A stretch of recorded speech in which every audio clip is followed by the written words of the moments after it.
बंदो गुरुपद कंज कृपा सिंधु नर रूप हरि महामोहतम पुंज जासु वचन रवि कर्णिकर।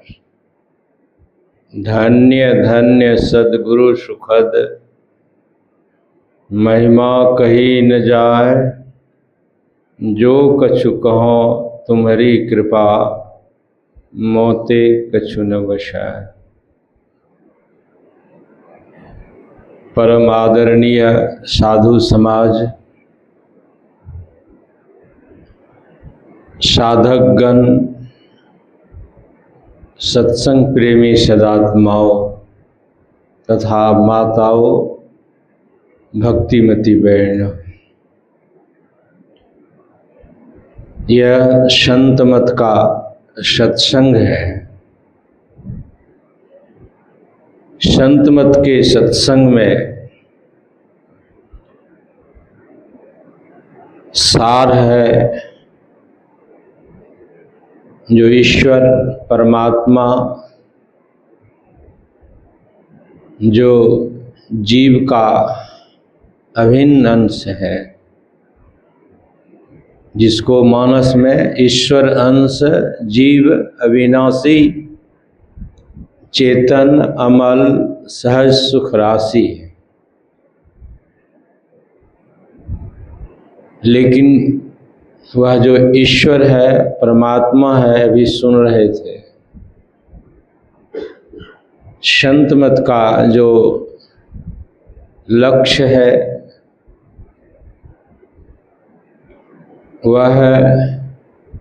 वह जो सूक्ष्माति सूक्ष्म, यों तो उसको कुछ भी नहीं कह सकते,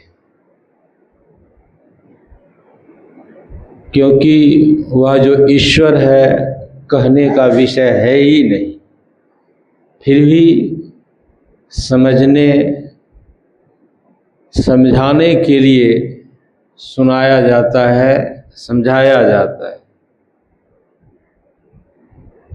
क्योंकि वह इंद्रियों का विषय है ही नहीं।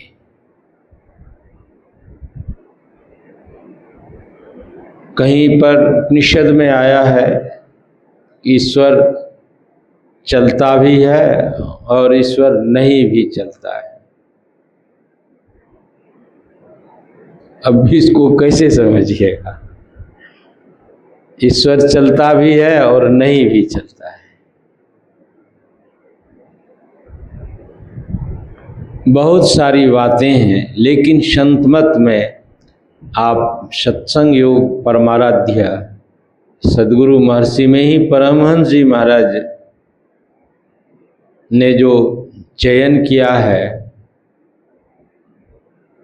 जिसमें वेद की 4 ऋचाएं रखी गई है, बहुत उपनिषद हैं,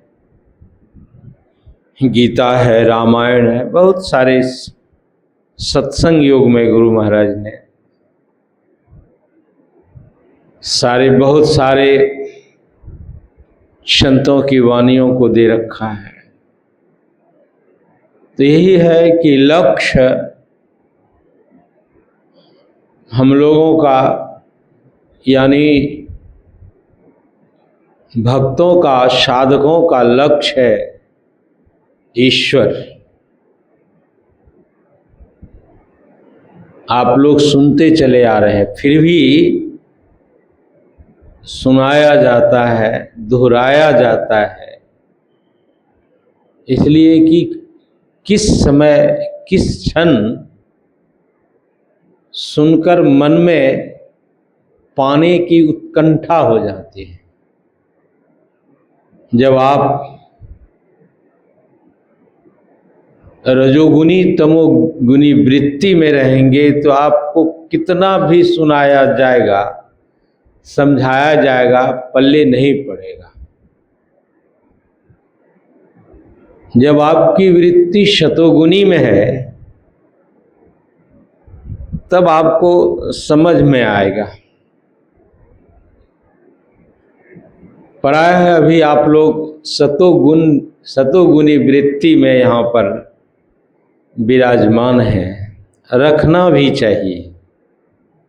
जहाँ सत्संग होता हो वहाँ वृत्ति को हमेशा सतोगुणी में रखिए। यदि रजोगुणी तमोगुणी में रखेंगे तब यह जो अध्यात्म महाविद्यालय का ज्ञान है, नॉलेज है, नहीं समझ में आएगा। तो चलिए अभी पाठ में आया, क्या चीज पाठ में आया? सोम रस की भी बात आई। सोम कहते हैं अमृत को। यहाँ हम लोग जो अमृत है वह भी परमात्मा के लिए ही लिया गया है,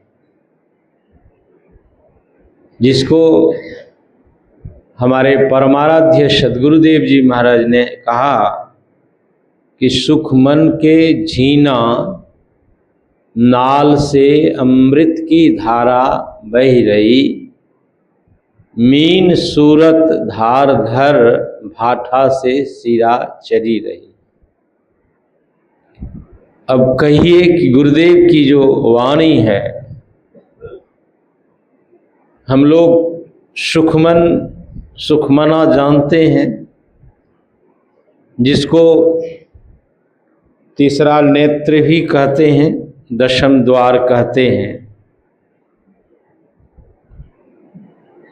बहुत सारे नाम हैं उसका, सुखमना का। तो वहाँ सुखमन के झीना नाल से, नाल नली कहिए या आप लोग सुनते चले आ रहे हैं, शरीर में 72 करोड़ नाड़ियाँ। कितनी नाड़ी है? 72 करोड़ नाड़ी, जिसमें 108 प्रधान है, 8 में 9 प्रधान है, 9 में 3 प्रधान है और 3 में 1 प्रधान है सुषुम्ना।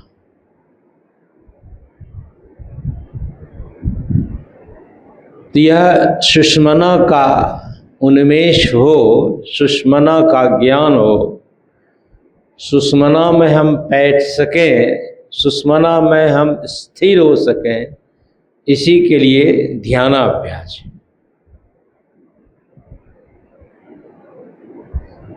तो हम लोगों को इसी के लिए जागना जरूरी है।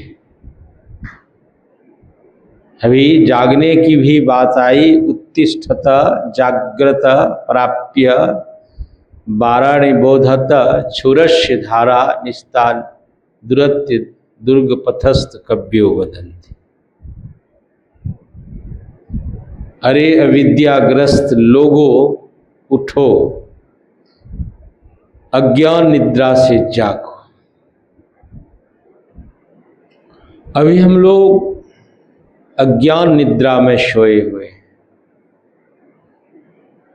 ज्ञान की बातें तो बहुत कर लेते हैं,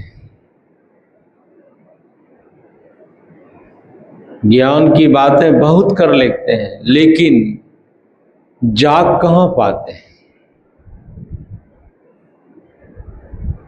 मैं एक दृष्टांत सुनाऊं कि ज्ञान की, मैं टिकट के लिए स्टेशन में एक जगह गया था।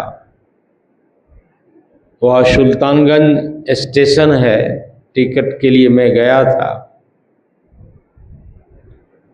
तो वहाँ एक सज्जन आए, साधु वेश देखकर वह मानस जप से लेकर नादानुसंधान की बात सुना दिया। मैंने कहा बहुत बढ़िया आपका ज्ञान है, बहुत अच्छा।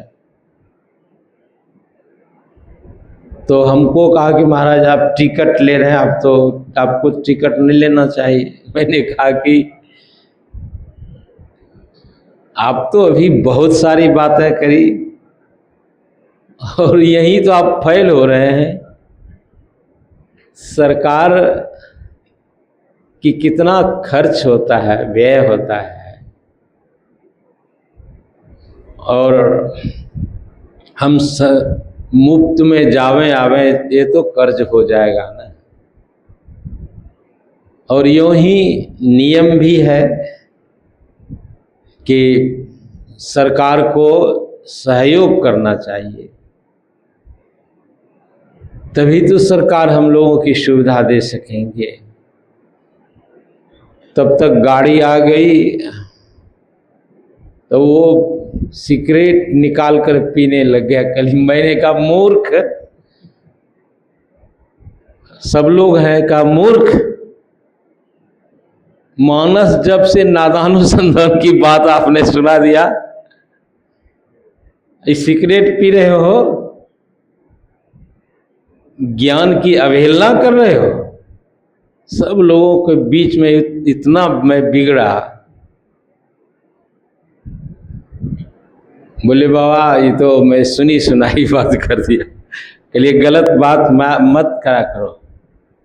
ये संतों का ज्ञान है और बहुत उत्तम ज्ञान है।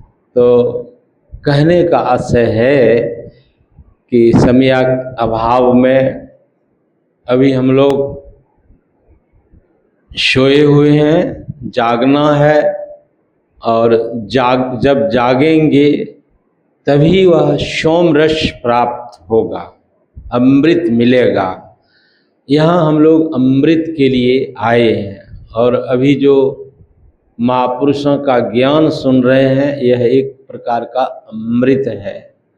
जो इस अमृत को धारण करेंगे, समझेंगे, तो साधना में आपको आगे बढ़ने में मदद मिलेगा। इसीलिए सत्संग है। सत्संग किस लिए है? ध्यान का पूरक। सत्संग नहीं करेंगे तो ध्यान करने में आपको आनंद नहीं मिलेगा। इसीलिए सत्संग की हमेशा ज़रूरत रहती है, और सत्संग सुनिए तो आपको ध्यान साधन करने में मन लेगा। इतना कहकर वाणी को विराम देता हूँ। बोलिए प्रेम से श्री सद्गुरु महाराज की जय। मैं निवेदन